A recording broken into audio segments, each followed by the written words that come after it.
چراغ چشت شہ اولیاء غریب نواز میرے حضور میرے پیشوا۔ بسم اللہ الرحمن الرحیم۔ مولا یا صلی وسلم دائماً ابدا علی حبیبک خیر الخلق کلہم۔ روشنی کا جہاں خواجہ خواجگاں، روشنی کا جہاں خواجہ خواجگاں، آپ کا آستاں خواجہ خواجگاں، آپ کے دم سے نور علی نور ہے، آپ کے دم سے نور علی نور ہے، چشت کا گلستاں خواجہ خواجگاں۔ جد امجد جو مولا علی ہیں تو پھر، جد امجد جو مولا علی ہیں تو پھر کیوں نہ ہوں مہرباں خواجہ خواجگاں۔ اس گلی پر فدا مہر و ماہ و نجوم، اس گلی پر فدا مہر و ماہ و نجوم، جلوہ گر ہیں جہاں خواجہ خواجگاں۔ بھیک لینے کو اجمیر آتے ہیں سب، سائلان جہاں خواجہ خواجگاں۔ بارش نور سرور ہے اطراف میں، اور ہیں درمیاں خواجہ خواجگاں۔ معزز و محترم حاضرین و ناظرین کرام، اسلام اور نوجوان ARYQ TV کا بہت ہی خوبصورت پروگرام، جس میں نوجوانوں کے ذہنوں میں پیدا ہونے والے سوالات جو تصوف سے متعلق ہیں، جو اولیاء کرام سے متعلق ہیں، ان کو ایڈریس کیا جاتا ہے، جس میں ہمارے معروف سکالرز مختلف موضوعات پر جو تصوف کے روحانیت کے موضوع ہوتے ہیں ان پر گفتگو کرتے ہیں، اور پھر اسی کی روشنی میں ہمارے طلباء سوال کرتے ہیں۔ سوال بہت اہم ہوتا ہے۔ رسول اللہ صلی اللہ علیہ وآلہ وسلم نے ارشاد فرمایا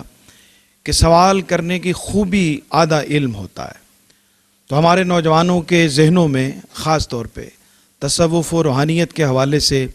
جو کوشچنز ہیں، جو اپنی ذات کی تطہیر کے حوالے سے سوالات ہیں، جو سیلف پیوریفیکیشن کے حوالے سے سوالات ہیں، کس طرح سے اپنے آپ کو اپنے رب کے ساتھ جوڑا جا سکتا ہے، کس طرح سے اپنے عمل میں اخلاص پیدا کیا جا سکتا ہے،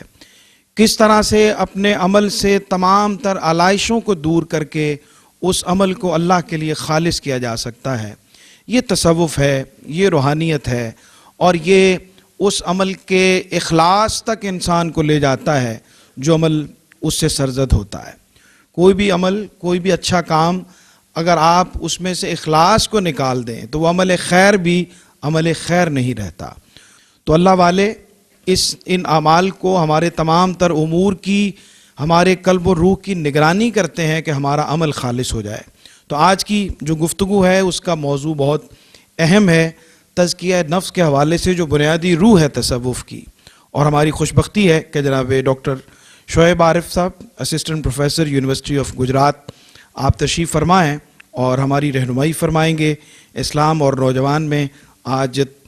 تصوف اور اولیاء کرام کے حوالے سے اس خوبصورت سلسلے میں گفتگو کر رہے ہیں جناب ڈاکٹر شعیب عارف صاحب، آپ تشریف لائیے اور اب طلباء کی، ہمارے ناظرین کی رہنمائی فرمائیے تصوف اور تزکیہ نفس۔ نحمدہ ونصلی ونسلم علی رسولہ الکریم،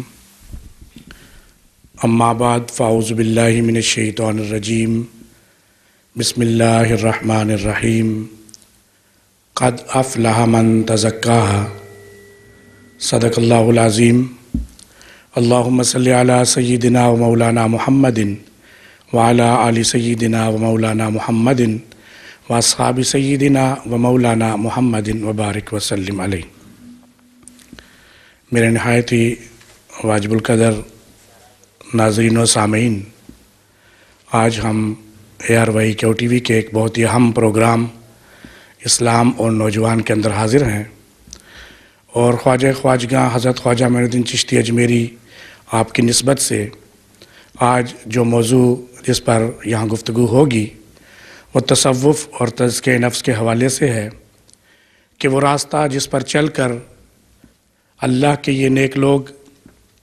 اس منزل پر پہنچے کہ آج صدیوں بعد بھی ہم ان کو یاد کر رہے ہیں، وہ مقام، وہ مرتبہ انہیں کیسے حاصل ہوا، وہ کون سا راستہ تھا جس پر چل کر وہ اللہ رب العزت کی ان کو قربت اور معیت نصیب ہوئی اور وہ اللہ کے ولی کہلائے۔ تو حاضرین و سامعین، آج یونیورسٹی آف گجرات کے اس حال میں ہم اپنے ہوسٹ ڈاکٹر سرور حسین نقشبندی ان کی قیادت میں یہ جو گفتگو کر رہے ہیں، اس میں سب سے پہلے میں نے آپ کو یہ بات بتانی ہے کہ تصوف اور تزکیہ نفس کیا ہے۔ تصوف کا مطلب ہے صفائے قلب و باطن، یعنی انسان کا اپنے من کو اجلا، مزکہ، مصفہ کرنا، اپنے من کی صفائی کرنا، اپنے خیالات، اپنے نظریات، اپنے عقائد اور اپنا دل اور اپنے اندر کی ساری وہ طاقتیں جو اللہ رب العزت کی ذات نے انسان کو عطا فرمائیں، ان کو ہر طرح کی علائشوں سے پاک کر کے ان کی تطہیر کرنا، اور یہ تطہیر قلب و باطن کا جو عمل ہے اسی کو تصوف کہتے ہیں۔ اسی کا نام تزکیہ نفس ہے کہ یعنی اپنے نفس کی تمام علائشوں سے پاک کر کے، اپنے نفس کی تمام خرابیوں کو دور کر کے، اور اللہ رب العزت کی ذات نے فالہمہا فجورہا و تقواہا کی شکل میں انسان کے اس وجود میں جو ان بلٹ دونوں صلاحیتیں بدی اور نیکی کی رکھیں، ان میں سے برائی کی صلاحیتوں کو ختم کر کے، ان کو کمزور کر کے، نیکی، تقوی اور طہارت کی صلاحیتوں کو اجاگر کر کے، نکھار کر جب انسان تزکیہ نفس کے اس مقام پر پہنچتا ہے تو اسی کو اصلاح قلب و باطن بھی کہا جاتا ہے۔ وہی تصوف بھی ہے، وہی روحانیت بھی ہے، وہی راستہ ہے جس پر چل کر لوگ اللہ رب العزت کی قربت اور معیت حاصل کرتے ہیں اور اللہ کے ولی کہلاتے ہیں۔ خود حضور نبی اکرم صلی اللہ علیہ وآلہ وسلم نے اپنی زبان حق ترجمان سے اس کے وضاحت یوں فرمائی کہ جب جبرائیل حاضر ہوئے، آپ نے اسلام کے حوالے سے، ایمان کے حوالے سے اور احسان کے حوالے سے سوالات کیے، تو حضور نے جو عقائد تھے ان کو ایمان کی شکل میں بیان کیا، جو اسلام کی تعلیمات تھیں عملی ان کو اسلام کی شکل میں بیان کیا، اور پھر اسلام اور ایمان کے بعد تیسرا درجہ حضور نبی اکرم صلی اللہ علیہ وآلہ وسلم نے احسان کا بیان کیا۔ اگر فقط ایمان لے آنا اور عمل کر لینا کافی ہوتا تو حضور نبی اکرم صلی اللہ علیہ وآلہ وسلم کی ذات بابرکات سے جبرائیل امین نہ ہی یہ سوال کرتے اور نہ ہی آپ یہ جواب مرحمت فرماتے۔ فرمایا کہ ایمان بھی لے آئے، اپنے ذہن میں اپنے اندر یہ چیزیں راسخ کر لیں کہ ان کو ہم نے ماننا ہے اور اپنے قلب و دماغ سے ماننا ہے، اور پھر اسلام کی تعلیمات پر عمل بھی کر لیا۔ تو اب ان تعلیمات پر عمل کرنے کے بعد پوچھا یا رسول اللہ صلی اللہ علیہ وآلہ وسلم احسان کیا ہے؟ تو پیارے آقا، کریم آقا نے ارشاد فرمایا، اے جبرائیل، احسان یہ ہے کہ ان تعبد اللہ کأنک تراہ فإن لم تکن تراہ فإنہ یراک، کہ اے جبرائیل، اعمال کے اندر ایسا اخلاص پیدا کرنا، اعمال کے اندر ایسا نکھار پیدا کرنا، اور اعمال کرتے وقت، عبادت کرتے وقت اللہ رب العزت کی ذات کے ساتھ ایسا تعلق قائم کرنا کہ گویا تو اپنی آنکھوں سے اللہ کو دیکھ رہا ہے۔ اور اگر اتنی کیفیت نصیب نہ ہو سکے تو کم از کم تیرے دل کی کیفیت یہ ہو، تیرے من کی حالت یہ ہو کہ اللہ رب العزت کی ذات تجھے دیکھ رہی ہے۔ تو اللہ رب العزت کی ذات کے ساتھ یہ جو تعلق ہے، جو اعمال میں، عبادات میں اس ظاہری ڈھانچے کے ساتھ اپنے قلب و باطن کا قائم کیا جاتا ہے، اسی کو تصوف بھی کہتے ہیں، یہی تزکیہ نفس بھی ہے۔ اور جب اللہ رب العزت کی ذات نے قرآن مجید کے اندر حضور نبی اکرم صلی اللہ علیہ وآلہ وسلم کے فرائض نبوت بیان فرمائے تو وہاں بھی ہمیں جو خوشخبری سنائی، کہا لقد من اللہ علی المؤمنین اذ بعث فیہم رسولا منہم یتلو علیہم آیاتہ ویزکیہم ویعلمہم الکتاب والحکمہ۔ وہاں بھی اللہ رب العزت نے فرمایا کہ اے مومنوں، میں نے تم پر احسان کیا، اور وہ احسان یہ ہے کہ ایسا رسول مبعوث فرمایا جو اللہ کی وحی لے کر، اللہ کا کلام لے کر تمہاری طرف آیا، انہوں نے وہ آیات تمہارے اوپر تلاوت کی، اور آیات تلاوت کرنے کے بعد سب سے پہلے جو کام کیا وہ یہ ہے کہ تمہارا تزکیہ کیا، تمہارے من کو صاف کیا، تمہاری تربیت فرمائی، اور جب تمہارا من اجلا، مزکہ، مصفہ، صاف ستھرا ہو گیا، اس کے بعد پیارے حبیب نے تمہیں ان آیات کی کتاب کی تعلیم بھی دی، اور اس تعلیم کے صلے میں، اس کے نتیجے میں اللہ رب العزت کی ذات نے تمہارے من سے حکمت کے چشمے بھی پھوٹے۔ تو اس لیے ترتیب یہ ہے کہ تلاوت آیات کے بعد سب سے پہلے تربیت کی جائے گی، تزکیہ کیا جائے گا، تزکیہ کے بعد پھر قرآنی آیات کی تعلیم وہ کارگر ہوگی، اور جب وہ تعلیم تزکیہ کے نتیجے میں کارگر ہوگی تو اس تعلیم کے نتیجے میں انسان کو حکمت عطا ہوگی۔ اور وَيُعَلِّمُكُم مَّا لَمْ تَكُونُوا تَعْلَمُونَ، اور پھر کائنات کے وہ سارے سربستہ راز جس کا انکشاف کرنے کے لیے، جن کا اکتشاف کرنے کے لیے انسان اس کائنات میں آیا، پھر اللہ رب العزت کی ذات اس کے ذہن میں، اس کے من میں ان کی تفہیم کا چشمہ کھول دیتے ہیں۔ اور اس کے اندر ایک نکتہ یہ بھی ہے کہ ابراہیم علیہ السلام نے دعا مانگی تھی، اور اس دعا کے اندر بھی انہوں نے حضور نبی اکرم صلی اللہ علیہ وآلہ وسلم کے انہی 4 گانا فرائض نبوت کا ذکر کیا تھا، لیکن ترتیب یہ تھی کہ آپ نے دعا میں پہلے تعلیم کا ذکر کیا،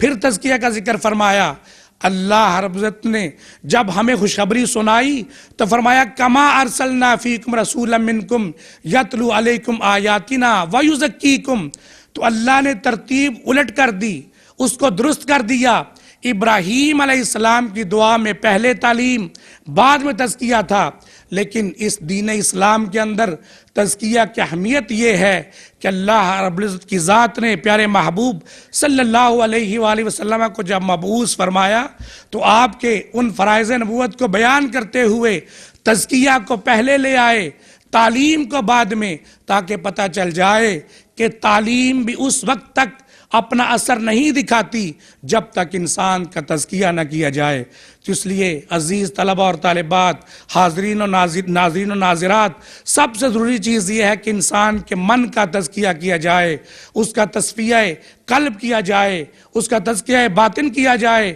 اسی نقطے کو بیان کرنے کے لیے، اس کی امپورٹنس بیان کرنے کے لیے اللہ رب العزت کی ذات نے قرآن مجید کے اندر ایک بڑے ہی انوکھے انداز سے اس تزکیہ کی اہمیت کو واضح کیا۔ اور قرآن مجید میں آپ کو اس طرح کا کوئی اور مقام نہیں ملے گا کہ ایک ہی جگہ پر اللہ رب العزت کی ذات نے 11 قسمیں کھائیں، اور 11 قسمیں کھانے کے بعد والشمس وضحاها والقمر اذا تلاها والنہار اذا جلاها واللیل اذا یغشاها والسماء وما بناها والارض وما طحاها ونفس وما سواها فألہمها فجورها وتقواها قد افلح من زکاها وقد خاب من دساها۔ 11 قسمیں کھائیں، اور 11 قسمیں کھانے کے بعد اللہ رب العزت کی ذات نے فرمایا کہ اے لوگو،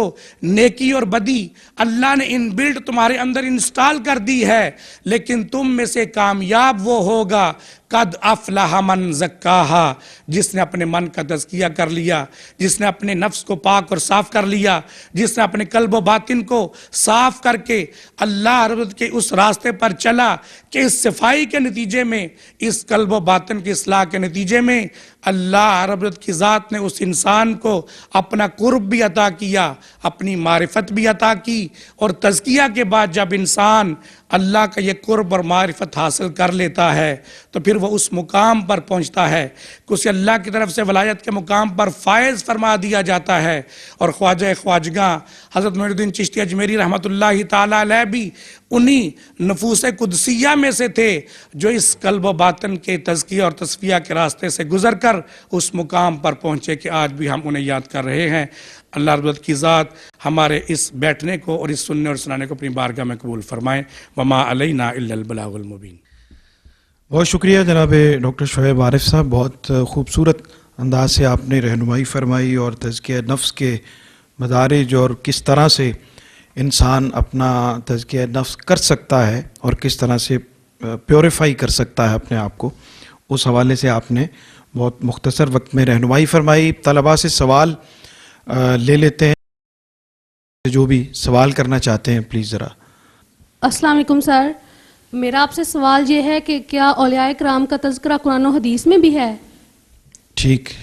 جی، اور کوئی سوال کسی کا؟ السلام علیکم سر، میں آپ سے یہ سوال ہے کہ اولیاء اکرام گوشہ نشین کیوں ہوتے ہیں، کیا یہ جائز ہے؟ جی ٹھیک، اور کوئی سوال کسی کا اس ٹاپک کے حوالے سے؟ السلام علیکم سر، میرا آپ سے یہ سوال ہے، اولیاء کرام کے تذکروں کا کیا مقصد ہے اور ان کا ذکر عبارت میں شامل ہے؟ جی بہت شکریہ، یہ بہت اچھے سوالات آپ کی طرف سے آئے ہیں، اور ڈاکٹر شعیب عارف صاحب سے میں گزارش کرتا ہوں کہ مختصراً ان کا جواب عطا فرما دیں۔ موضوع کے حوالے سے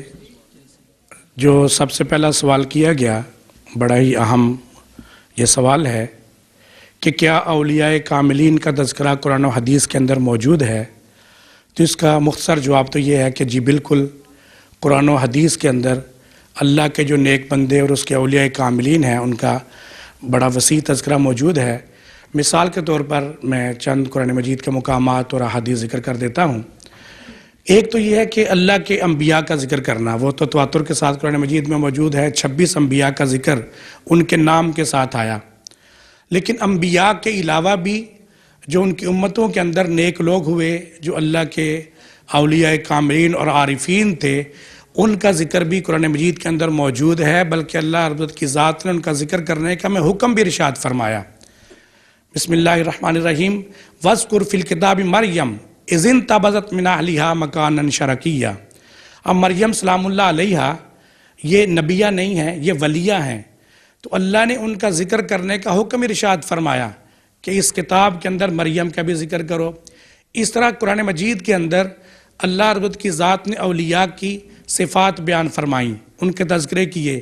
حضرت سلیمان علیہ السلام کے دربار کے جو سب سے بڑے ولی کامل تھے حضرت عاصم بن برقیہ، ان کا پورا واقعہ قرآن مجید میں بیان ہوا۔ سورہ کہف کے اندر ان نوجوانوں کا جو کہ ولی اللہ تھے، شہر سے نکلے ظالم بادشاہ سے بچ کر، جب اس غار میں پناہ گزین ہوئے تو نہ صرف ان کا واقعہ بیان کیا،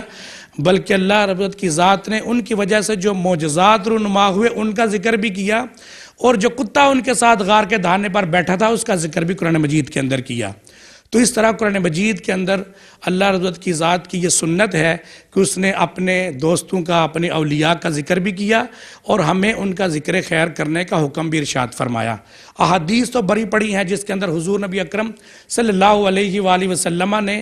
بنی اسرائیل کے انبیاء کا ذکر بھی فرمایا۔ چونکہ وقت کم ہے اس لیے وہ تفصیلات میں نہیں جایا جا سکتا، آپ احادیث کی کتابوں کا مطالعہ کریں تو ان میں حضور نبی اکرم صلی اللہ علیہ وسلم کی زبان حق ترجمان سے آپ کو پہلی امتوں اور اس امت کے اولیاء، پھر ان کی صفات، ان کا بیان، پھر جنت میں ان کا داخلہ، جنت میں ان کے مقامات تک کا بھی حضور نبی اکرم صلی اللہ علیہ وآلہ وسلم نے تذکرہ فرمایا۔